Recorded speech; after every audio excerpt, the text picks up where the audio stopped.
Richard, si je vous dis Vernet-Caron, est-ce que ça vous parle? Mais oui, les fusils. Alors, comme je ne crois pas en effet que vous êtes policier, c'est sans doute manifestement que vous avez déjà approché un fusil de chasse. Vernet-Caron, c'est en effet une marque très connue, sans doute la plus connue dans notre pays de fusil de chasse. La marque incarne l'excellence française dans le domaine de l'armement depuis 1820.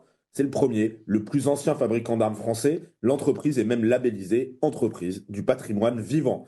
Bien connu des chasseurs, à partir des années 90, Vernet-Caron s'est imposé sur un autre terrain, un peu plus urbain, avec la création du célèbre flashball utilisé par nos forces de police. Malgré ces innovations, et alors même que l'entreprise a développé un nouveau fusil d'assaut et un fusil de précision, en reprenant la mythique appellation de fusil Lebel, Vernet-Caron est aujourd'hui menacé de disparition. En effet, le ministère de l'économie et des finances vient de refuser de lui accorder un prêt de 4,5 millions d'euros via le Fonds pour le développement économique et social qui est octroyé par l'État à des entreprises pour accompagner leur restructuration financière et commerciale. Sans ce soutien, Vernet-Caron ne peut pas tenir. Et alors même que malgré les difficultés, une possibilité de reprise par le Belge FN Browning était sur la table, on parle aujourd'hui d'une vraie fermeture, pure et simple.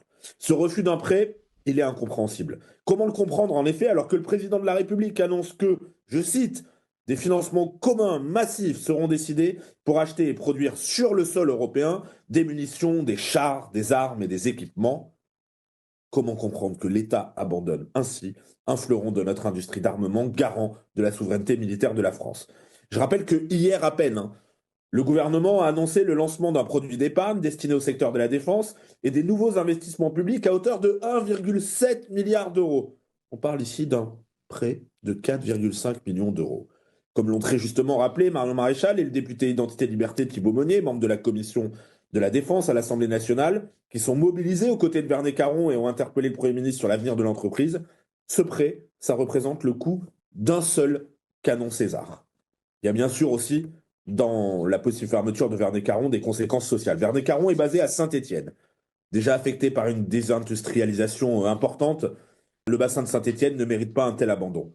Hier, c'est la célèbre manufacture d'armes de Saint-Étienne qui produisait le fusil FAMAS, équipant l'armée française, qui a fermé ses portes. Désormais, ce sont plus de 100 familles qui vont être impactées par la fermeture de Vernet-Caron. J'ai évoqué la manufacture d'armes de Saint-Étienne. Je pourrais aussi parler de l'entreprise Manurin, vendue aux Émirats Arabes Unis, qui, après avoir été un fleuron dans les armes de petit calibre, avait spécialisé son activité dans les machines de fabrication de munitions. Et voici désormais le ministre de la Défense, après qu'on ait laissé filer Manurin, qui nous dit qu'il faut à nouveau maîtriser la chaîne de fabrication de nos munitions. Oui, il faut sauver Vernet-Caron et chaque fois se rappeler qu'on ne peut prétendre à la puissance dans la dépendance, dans ce domaine, comme tant d'autres.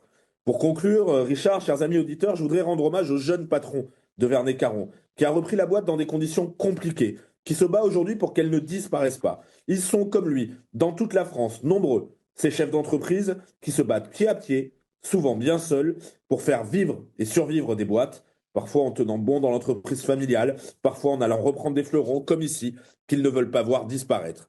Parce qu'ils ont la conscience que ces entreprises, ce sont aussi, en effet, des bouts de notre patrimoine commun. Ces chefs d'entreprise courageux, leur engagement, leur dévouement viennent nous rappeler que s'il est déjà très tard, il n'est pas encore trop tard.